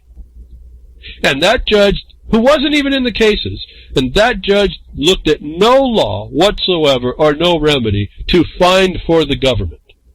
Is this guy right here, who nonetheless in this discussion goes through, and you need to read, you'll get the link, how the state of Oregon does not have standing to bring the type of claim it brought, even under parens patriae. On its face, it's pretty astounding. The sovereign state of Oregon can't sue? But look very carefully. This is the incompetence part. The Attorney General of Oregon did not actually state the claim they needed to state. They made up a bunch of stuff and didn't bring the evidence, and they didn't advance the prosecution that they needed to. For as much as the criminal of Mossman is, he identified that much. That's also a game, too. Now, I want to point you all to something, though. What I noticed what I didn't see in the complaint, and maybe I overlooked it, again, I'm reading stuff kind of quick sometimes, was that you're not noticing any discussion on who owns the territory, the land over which these people are defending, called the Fed agents, and where they are when they're taking people from the streets, and whether or not the state of Oregon itself is allowing that.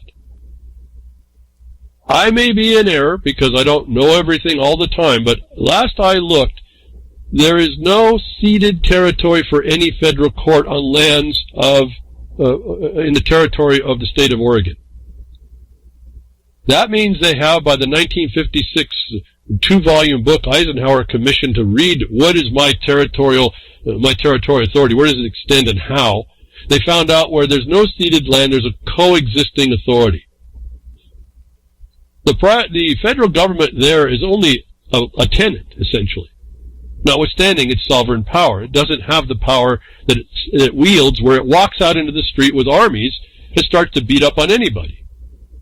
What I think we're noticing, and I want you to pay attention to, you don't see any designation of the land underneath and where the title and property authorities are and how that's split.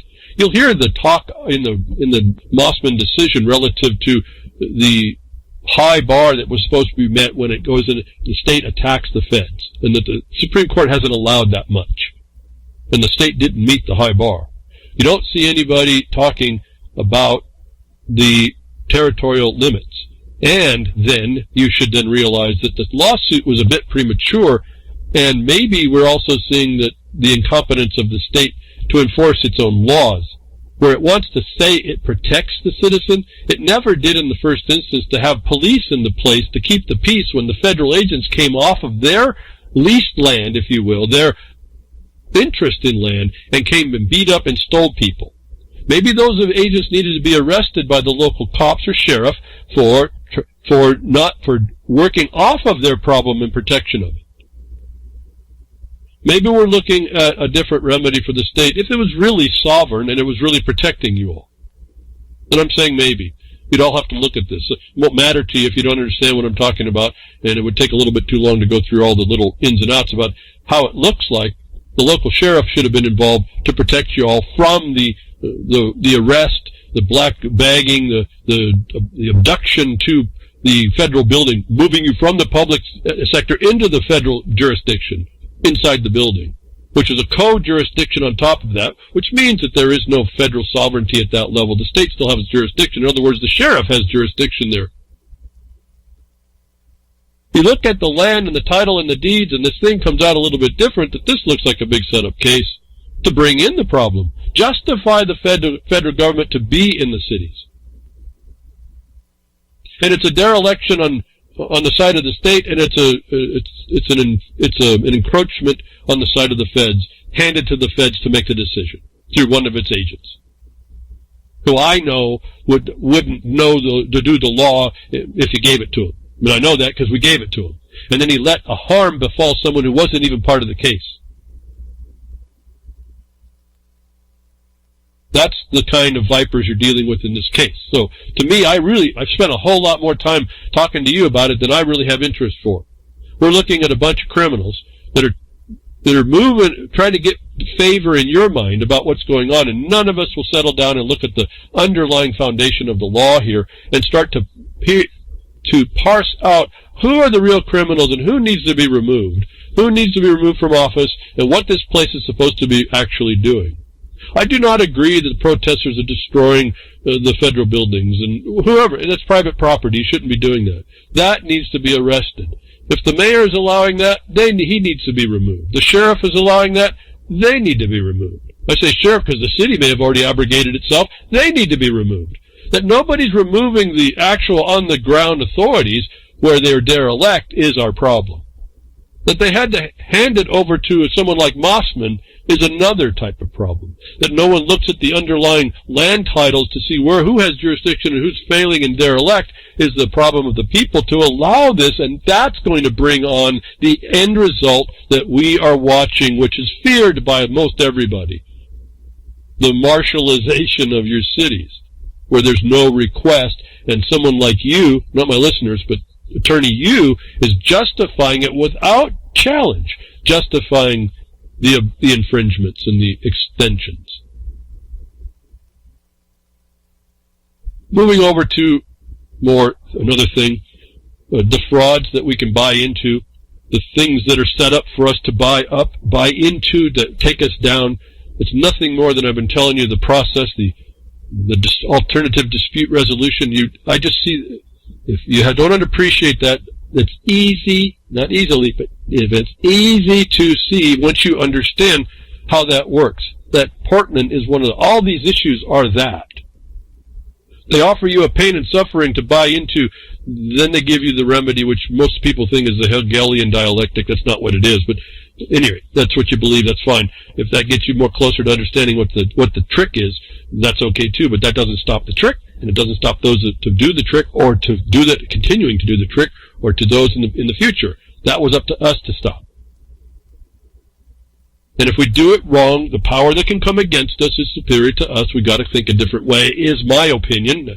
That why I don't necessarily regard such things as the Second Amendment as so powerful. It's ultimate, but it's not really so powerful. And I see that defeated everywhere. I've talked to you about that. I don't want to get lost. Moving into different technology, what we can buy into. Withdrawn. 5G technology and induction of coronavirus in skin cells was a story that made the rounds. I saw this. I took note of that. The first thing that bothered me was that coronavirus attaching to this. And I said, so here's another problem.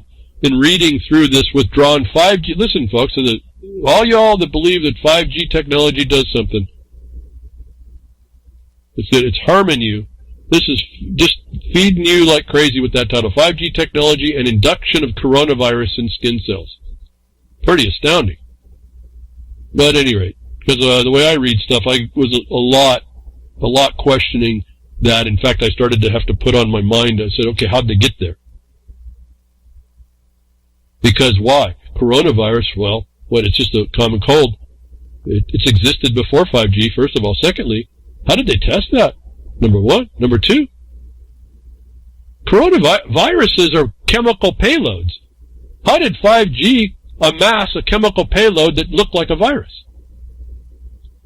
Again, viruses are not biological. They're chemistry. They're chemical weapons if they're weaponized. At any rate, so the title really got me. I want to point this out as something that needs to be very carefully looked at if you were going to buy into it. You notice not so many people bought into it, which thankfully, but I'm sure there's a whole bunch of people I don't talk to me or I don't see that are going to wrap this up. These are the kinds of reports we don't want to embrace, or at least analyze them for where the failures are and wait for more information. As you go through this report, for as astounding as it is, 5G technology induction of coronavirus, astounding as that might feel for an agenda-driven mind and not someone who's focused on 5G as the actual harms of 5G, the things that are not looked at, that are covered over by thermal evidence that doesn't show a harm. This, to me, looked like an attack on the underlying possibility of induction harms, due simply to resonant structures. As I've talked to you, behind the woodshed is fact. And this, you need to read this, you need to see how someone, I think this is a deception. I think it's something not to trust. You need to see how someone cobbled together some things and attempts to make the case to do ultimately what? They ultimately tried just to make a model of how this might happen. And they talked about the 5G causes a hole, which then is constructed in two different dimensional structures to pull the virus in there and create it.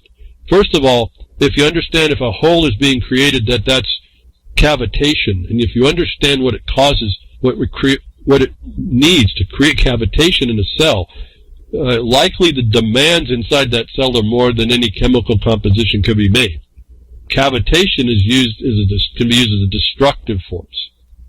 And so right off the bat, I had trouble with how you make this hole in a cell, if not by cavitation, because it should just be an assembly. You start to pick up and discern the cues of dishonesty or misapplication. It's as if someone was trying to write this to make you believe it. Most of which the science they respond to, they never describe that they could have described, because it's known, at least known to the limits of science, to be certain physical responses in nature that are valid and reproducible. They never responded and added those to this statement. So, getting to the point of this, 5G technology and induction of virus skin cells seemed quite to fill the bill for most people relative to the 5G and coronavirus. I said, I've told you, don't go there. This story tries to. What my concern now is, this is the same type of thing. You bring up this 5G and coronavirus. Anybody who buys into this, they bite the bait. Next thing is you're going to have a big log clubbing your head while you're chomping on this bait when they defeat this whole thing. And what gets lost in this is the underlying foundation of studies that needs to get done. If they bite on this coronavirus induction creation principle and they destroy it, what they will never do, if that gets any wind, is they will never look at the induction inside the cell by any radiation source, which is really what we still have to look at. And so, just a word of warning, I would say. Somebody comes out and identifies it. PubMed leaps into pseudoscience, links 5G coronavirus from Extreme Tech. This story, as a link you can read, he opens up relatively similar to what I was saying relative to the science statement. What I found interesting is he's got his own agenda, and he falls off pretty quickly as well in his own discussion. Now, we may say things in certain ways and describe what we see. I guess I could say I could have wrote down a little bit more discussion on exactly the things. I'm not into doing that for you all. If you want to, we could discuss how, if you wanted to write a paper and to discern how this might be, but I don't even know where you'd use a deception like this at this point. He finds deception. He calls it pseudoscience. It wasn't even that. But he also denounces the fact that resonant structures can be resonantly interfered with. And that's what I focused on. This was a problem too. So we all have our ideas and we all have our opinions. But my view is we need to find out, for those of you in 5G, we need to find out what's going on with this technology. It either does stuff or it doesn't. Absolutely, there's science behind resonant induction, whether that's electromagnetic or physical. And no one wants to look at these things. He wants to dismiss the fact that the corona, I think in this article, dismiss the fact that there can be a binary weapon where you can use frequencies. Well, I remember reading that as admission in 1976, information you probably never find in newspaper articles, as they explained to us the tests that were done in the 50s. How I even knew about it. And so we have the evidence that there is a cause and effect. We have the science that 5G modes might, but there's no study and no money that wants to come in to study that. That's where our problem is, that something like linking coronavirus, the scare fear-mongering, with this legitimate potential can be used to cover up what we need to know. And to me, this is just another example of the others I've talked today, that you put up something up front, and then you've got the agenda running, and then that agenda is not only running, but it's actually defeating the ability to catch the agenda. Like I said, there's no test. Well, that's not the end at all. That's what I talked to, so I can keep it in a soundbite. There's no test. There's no transmission mode. There's no science in causation once you figure out that there's a transmission mode. It could be a transmission of inert interest. And yet, here we are. Same thing. Here, you defeat this cover, and pretty soon no one wants to come to look at the actual potential underneath it.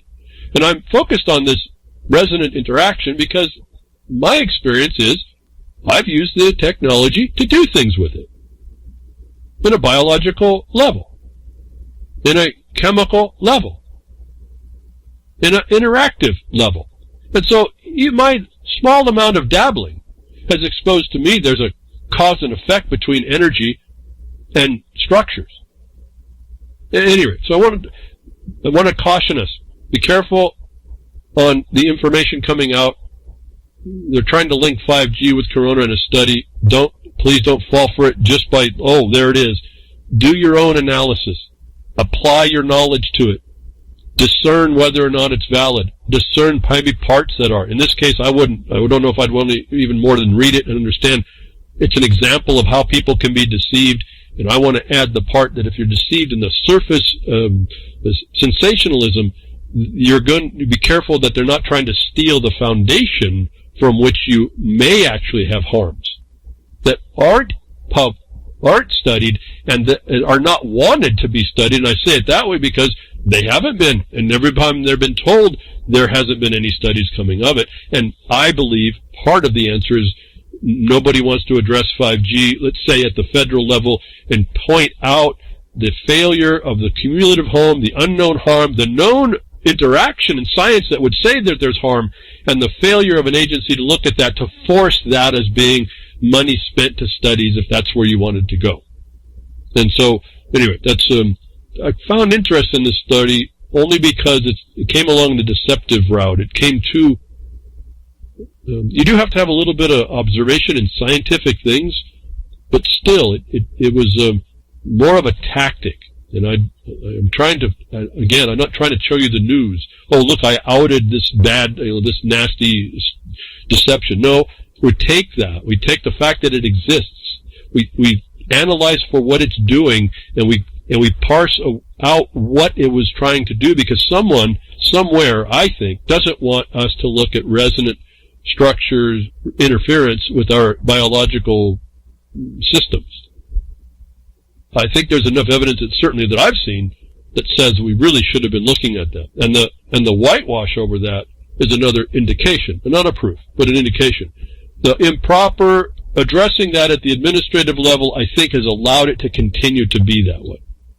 And so for those of you in that field, consider that. I'd ask you, for those in the 5G field, please look very carefully and decide whether or not this is a real valid object. It only wants to be a model ultimately, but even so, be careful with it before you just plop it down as some kind of a proof that someone's investigating. Because this doesn't, to my mind, it doesn't even rank high enough to even get the FCC to even look at it. It doesn't even meet that standard either. That's the other thing. It doesn't meet the administrative standard of failure to take a hard look at it. And so if you were to move it into court, the court wouldn't pick it up either. And so moving in and on, as they move these covers to move the agenda underneath, and we get focused on the upper side, not knowing that the parties involved are really playing the good cop, bad cop things. I was discussing this Portland stuff. The state of Oregon is just as criminal as the feds doing what they're doing. People, It makes it look like, they make it look like the state's trying to protect the people, and I see the comments, oh, how does the state not have standing? Well, go look at the case, go look at what they're doing, and then go look at the actual nuts and bolts of what's going on. This is another facade. They're moving something else through. They're actually helping each other to move, it seems to me, certain styles of control through. Whether it's ultimately lockdown that you see, I don't know. It doesn't matter. It's that they get the next, again, hindsight's 2020. We got to see the incremental nature of what they did with the first fraud called 9/11. Oh boy, I got some peaked ears there, didn't I? Well, how do you know it doesn't matter? They used it, and you fell for it. And they brought it in by 2012 to lock you all down indefinitely. I went to crickets. Now, hindsight 2020, I told you what happened as we went into the year, and here it is. I think the track record's pretty good that we've got a problem that we're going to have to rise up and respond to. And with the force that's coming now down into being, and aided, I think, by the states, we've got a different mentality to put on, or a different hat to put on in approaching all of this. I'm trying to, I don't like get sensational on all that. I think there's some fundamental things that we need to learn about before we start taking action anyway. That's also part of what I offer, what I do. The ongoing condition of this is an economic attack. If you didn't know it, this COVID thing did that to the whole world. Please notice that. And then we hear more of what they wanted to do. They needed to have control in your economic function. And we have now the Bank of England governor signals central bank's digital currency is coming. That's not even news. I just want to tell you, there's the notice. They're not backing off. This is not even a question now. They agree that this is coming on you. And again, as I told you before, this is part of what was already in Agenda 2030's goals for 2030. It's coming on you. This is not stopping. It's not stopping because you're locked down. Well, heck, all the people in Washington don't even have to wear a mask. They get to function as normal. Why is that? And you're supposed to be the posterity in control? I don't see much of that. And yet you'll say, oh, I don't have much control. No, you have all the control once you start to step up. And I have to say improper ways, because I've seen in my history of looking at people do things, there's tons of improper ways to go. And I found much more efficacy to go through the narrow path of what was observed before. Like I've been telling you about the habeas. Go read about them. Go find out what they did. Take your statements in the context of what they offer, what the remedy does, and you're going to do a whole lot better than trying to make up what you think ought to be. So, in the vein of see now the Bank of England, that's the Crown, now telling you that digital currency is coming. We know we talked, the Inquirer would say, oh yes, it's coming. And I don't see anybody tossing their phones now, but that's okay, it's coming. Then we get this little story. And this became very, very interesting, partly to me. It was more of an opinion piece coming out to tell us something.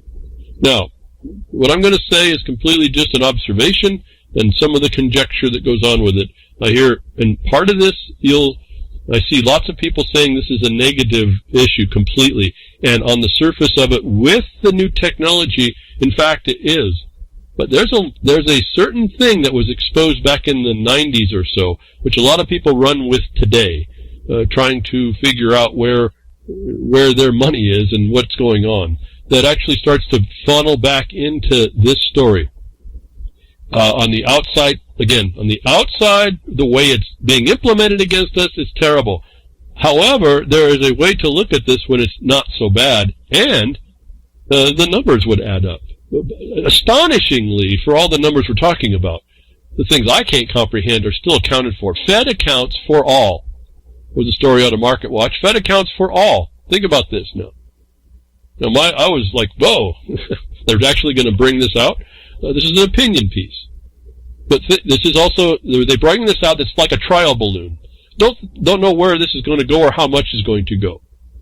With the automatic and reoccurring payments triggered by the economic crises, wealthy interests have thrived during the pandemic. The CARES Act authorized trillions in spending to support wealthy people and corporations. Most of the money was used to guarantee liquidity for banks and hedge funds, backstop corporate balance sheets, and purchase debt to save commercial loan markets. Overall, 82% of the $170 billion tax provision included the stimulus legislation benefited individuals making more than $1 million a year. So you're asking, where's yours? Well, that was that $1,200 of pittance that they gave you.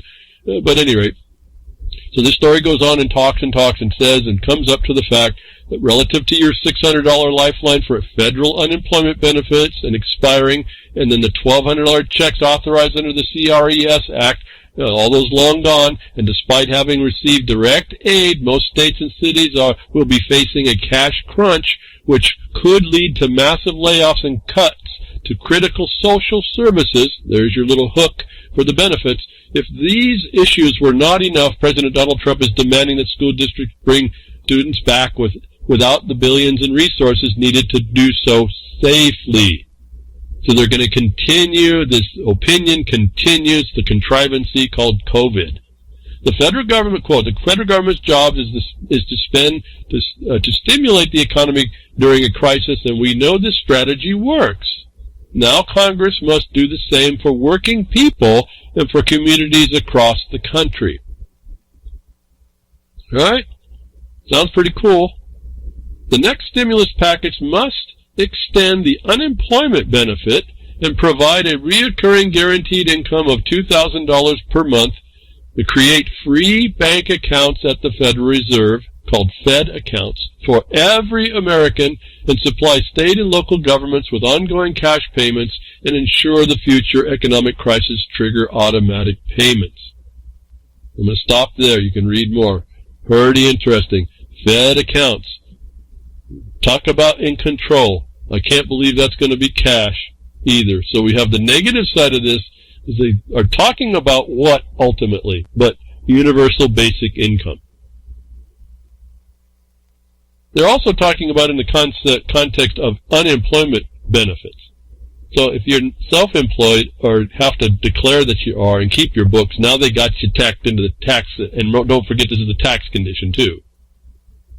And this is the negative side, the offside of this, that you're seeing a digital world coming, and they're going to entice you and induce you to be in the unemployment system, and they're saying at this point they're offering $2,000 a month. So it's a big, you got to understand, this is a big inducement for the most of society to be brought in thinking they're being helped. Some would say, where do they get the money? Well, let me go through a little bit of that too. Remember, it's all made up. I told you when in 2008 they went to toxic funds and they essentially monetized fraud, I said it would all deal, there's no basis whatsoever to limit. And then I told you, watch the debt, this climb, because there's no limit. And you've watched that. This has all been happening. So being able to fabricate any amount of money is really, it's not even a trick now. Remember, we also, and I reported on, when they were going to shut down the government, it came out that every expenditure of the federal government is GDP. Whether it produces anything or not, the dollar, the beans that it counts, to the benefit of the people, are considered gross national product. And so right there, it's not hard to see when they add the debt onto what they have available, then you have this full faith and credit that kicks in. It's got no definition. It moves forward. And so there is no basis, actually, anyway, that they can offer any amount. I found 2,000 to be interesting. At some point, people that, I guess they've got it calculated like everything else. Remember, the bean counters behind this. Remember, if you lose an eye, they only pay you like $10,000, $15,000. Someone's decided what you're worth. And I want to focus a bit on that as we move this through. How could they spend $2,000 a month for everybody on unemployment benefits? Well, first of all, you're in the system. You're actually a taxpayer, and all that stuff has to kick in. But there's another side of the ledger that they research seemed to find back in the 90s. And that was called, and not through the Fed, and this is the interesting movement over to the Fed, called the Treasury Direct Account. Some people did some research. Some of the links to that were not so good. But there's been a lot of research, and it had a lot of excitement that there was a Treasury account established when you were born. Partly what this bank note birth certificate's about. That looking at you as a, again, capital investment. The government, the people, invested in you in this document some of money.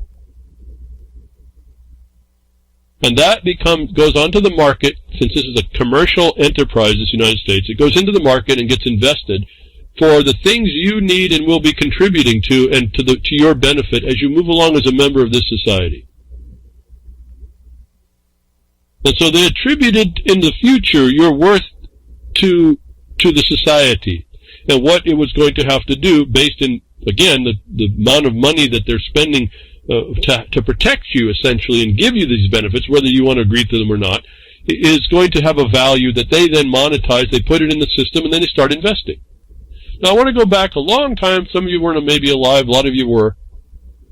A long time ago, when I was looking at getting into the world, I said, well, what would I need? At the time, bank accounts were given like 4 or 5% interest.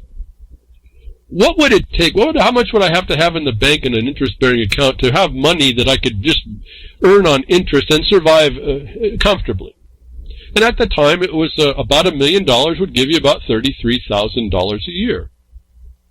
And I said, okay, that's an interesting thing. So I could put $1 million in a bank and get $33,000 just in interest back on that. Doing nothing more than just taking the government's position, not had a thought then at all.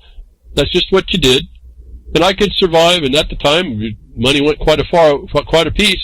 $33,000 a year, I could then actually decide to step back from the world and say, take it easy for a while, and when I want to get back in, I could jump back in and do my thing. So, the bottom line was $1 million in the bank not being used would derive interest. In other words, they're using that money somewhere else to make more.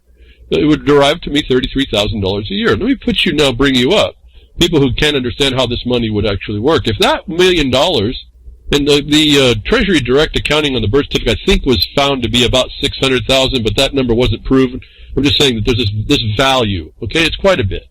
The government extended to every baby that was in certificate on a banknote, and partly what I call like the meritocracy. You have merit as being part of the society. Someone invested that in preparation of you coming into the world. And I'm talking on the not in negative here. I'm just talking on the positive that the economy could have been, capitalizing people in the positive, giving them credit for being and what they will do, preparing the place for them to do that.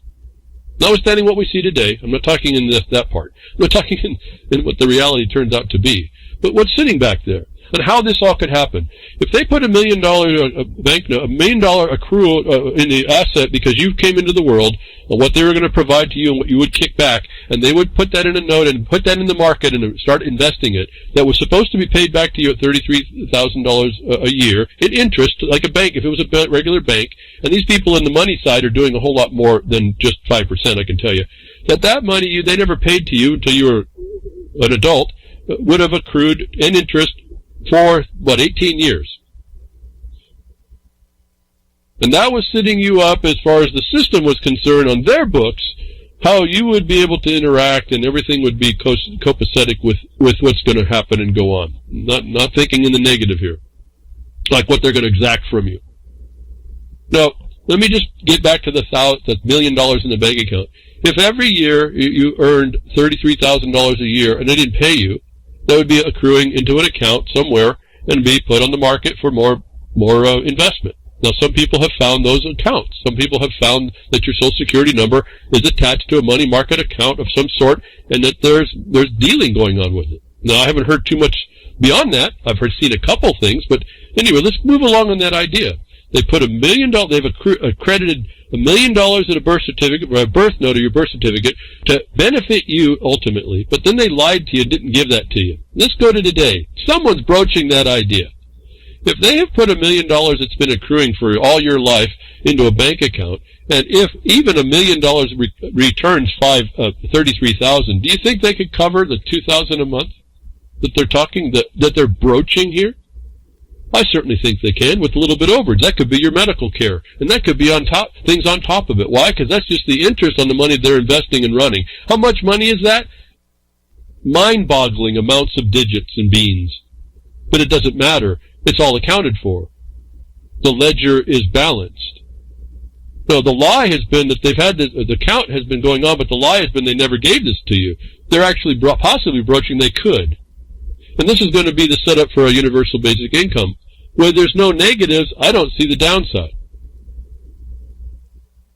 This was supposed to be invested for you when you went out in the world and you benefited society. This was essentially the payment for doing that. To setting up, the people before us set this system up to do that.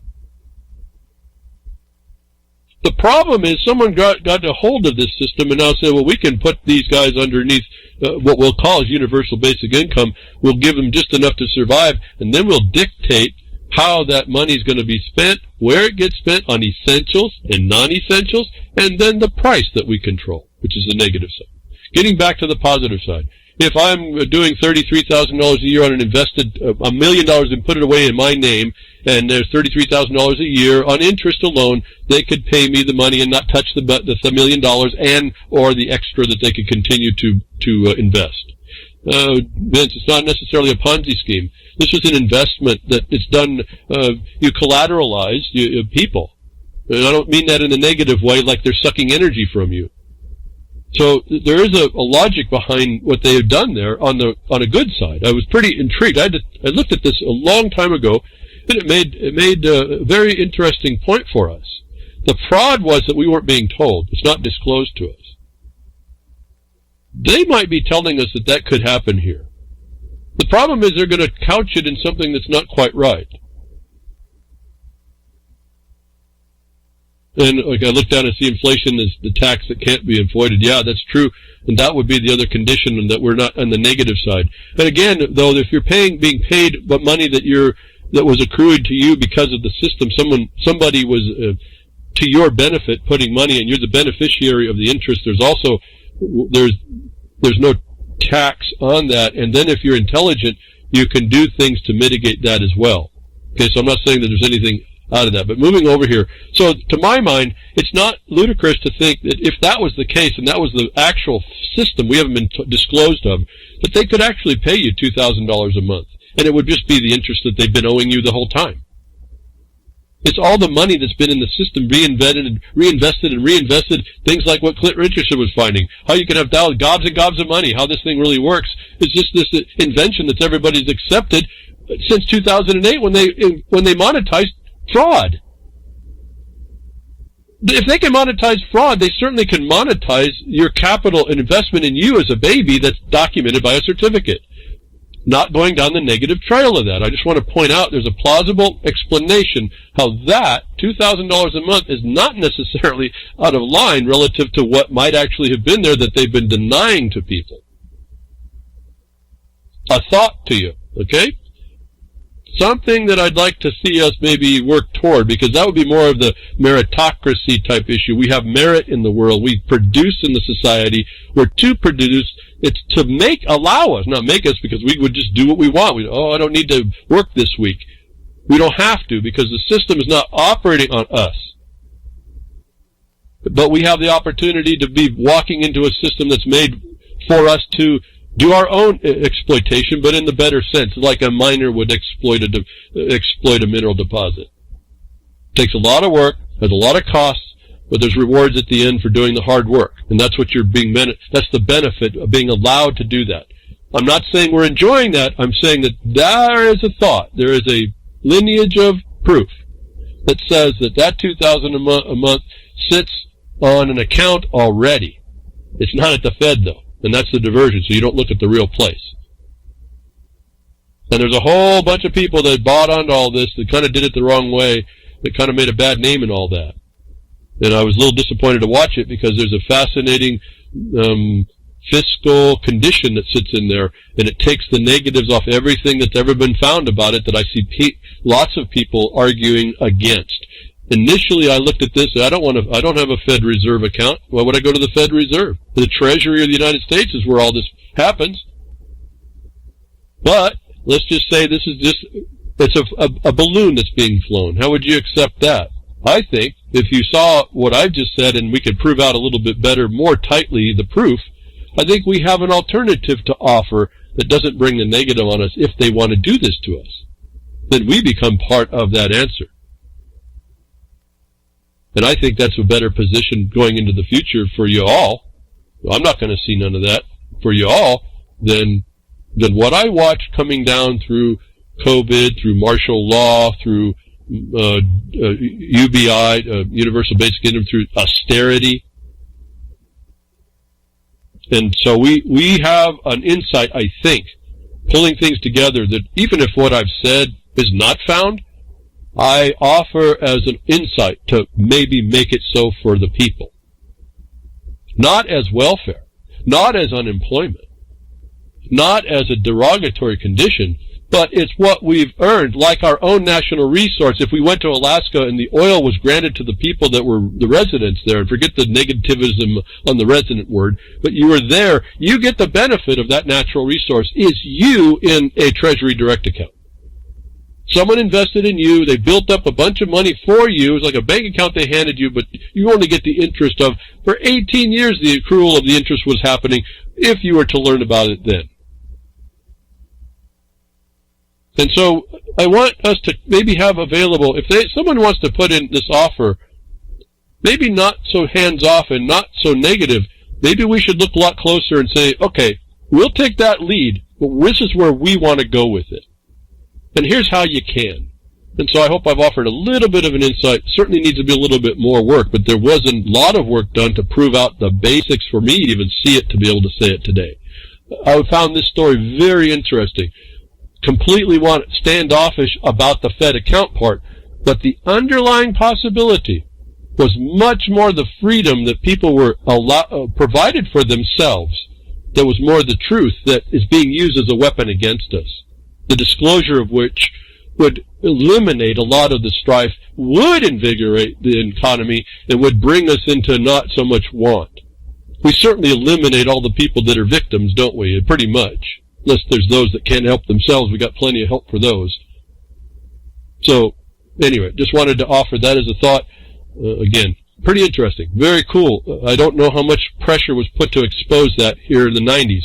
But here comes out the so-called Fed account. There's a Treasury direct account already, I understand. It's already got your number on it. They're just not giving you the benefit of it, even as the interest invested, and then they make a ton more because they're putting it in the system. The system uses it. Everything you know, the economy, the production is using that part. 320 million a year, people, a year's worth of value is being reinvested. You tell me how much money that is when we all of a sudden saw numbers going to quadrillion, telling us there's quadrillions out there. Mind-boggling numbers, but someone's got a computer. Isn't that cool? Anyway, don't want to sell that. I want us to be observant. Don't let them drive. If this is where we get to go, don't let them drive the wagon. We have to take control of that. And for those of you, the story that was extending over to Chinese companies got American bailout funds for all this, U.S. units of Chinese companies. Why didn't you? Okay, so you have the evidence they can do it to foreigners. Why not you? Not the attorney, no, my listener, and all the others that don't listen. And one more thing, running this thing, where this thing is go relative to medical tyranny. Africa to become testing ground for Trump's trust stamp, vaccine record, and payment system. Payment system is tied into this account. Okay? This is the negative part of all this. There doesn't have to be that connection. We can sever that if we just get activated. But on the horizon, they go to the country that's in strife, and they go there to impose what the future will be when you don't resist and do so properly. Thank you for listening today. Remember, thank you for what you do at reallibertymedia.com and all that you do to keep us and let me to come in and hook up real quickly. And Jules over at ucy.tv, thank you for the simulcast and the YouTube and Sound Minds and Normalization of Ignorance. And just in case, I'll get to you on the email. Been overwhelmed a little bit on that. And everybody, thumbs up for the few of you that do. And thank you at Sound Minds for doing that. It apparently raises the levels. I appreciate all that support. Anything you can do to get the word out. And emails that maybe guide what that might be relative to this notice of things we need to do. But I'll be with you next week, tech diffs or nature willing.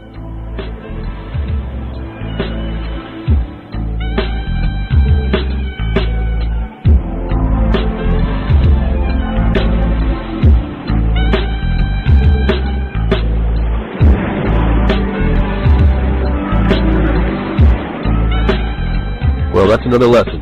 I hope with today's information you can take it to those that misbehave. From behind the woodshed, leaving his mark on the beast, this is Hal Anthony.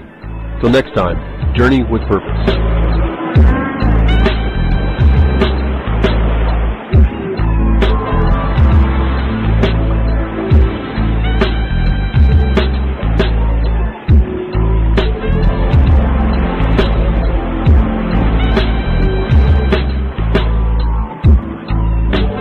Well, that's what opening up a can of whoop-ass feels like. Son, you just opened a whole case of whoop-ass.